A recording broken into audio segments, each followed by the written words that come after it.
This is KC Longley reporting for the Cleveland Stater, and I'm here with Tyisha Blade from the Vindicator of Cleveland State to talk about the Spring Clean with Vindy event that was hosted on campus for, was it a week?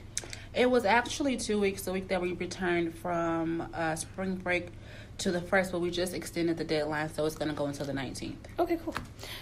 So, Tyisha, could you just explain how the spring cleaning event was started and how you kind of spearheaded it? Yeah, sure. So it was last year. Alexis Rosen and I, we were just brainstorming in the Vindy office, just talking about ideas for women's history, some things that we could do to contribute, not as far as just the magazine, but like to the general female population on campus and around campus. So she had started talking about the women's shelter, which I didn't even know it was there at the time. So we got to talking to them, we got their numbers, and then we just was like, hey, we can do a clothing drive. So we started there, and then we started posting flyers, and it just became a thing. So this year I decided to do it again. Alexis actually graduated, so I've had Brenda and Imani help me with it this time. So yeah, that's it in a nutshell. Cool. And so it's anybody can kind of drop off stuff at the student life office? Yep, anybody, like whatever. That's why we say spring clean, because you're generally cleaning anyway. It's not like extra stuff that you have to do, stuff that you want gone anyway. So anybody that's a student or family, whoever just wants to donate can anybody just drop that just wants to drop anything Yeah. off. And it's really anything? Is there anything that people can't drop off, or anything goes really? This year we themed it feminine hygiene. So we didn't do feminine hygiene last year, so we wanted to incorporate that because obviously that's needed. Absolutely. And also the clothing. But last year we got like corn seeds. Like corn seeds? Yeah, just corn seeds to like grow. I guess corn represents like fertility and like growth and things like that. So somebody dropped us off corn seeds. I thought that was so cool. So so really anything goes. Whatever. You never know who's going to need some corn seeds. Socks, gloves, winter items, whatever. Are you planning on continuing it, or do you graduate this year? I graduate next year.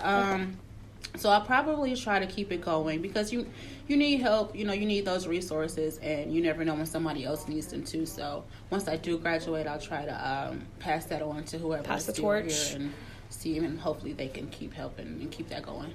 Yeah, absolutely. And then, do you know how many products were donated last year? Do you remember?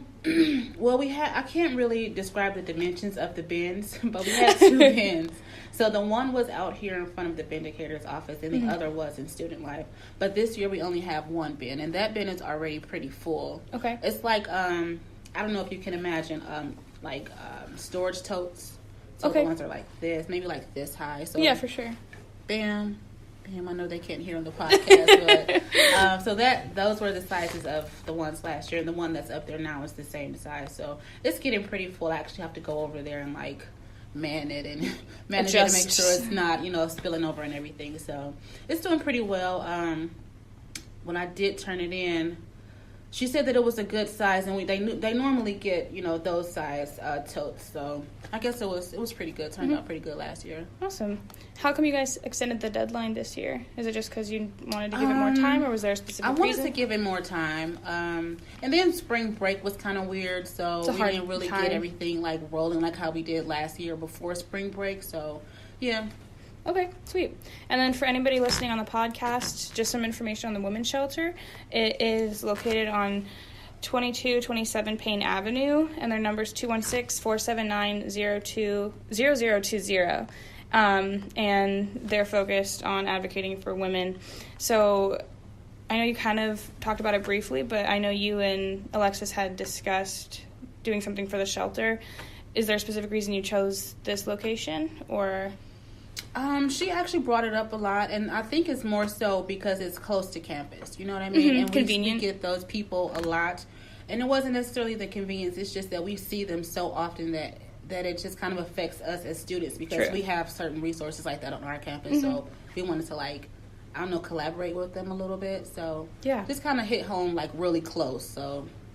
I think that does its job. Yeah. Okay. Well, I think that is all that we need. Thank you, Tyisha, for talking with me. And if anybody needs any information, I will be sure to send them the Vindy's way. Sure. Thanks, Casey, for having me. No problem.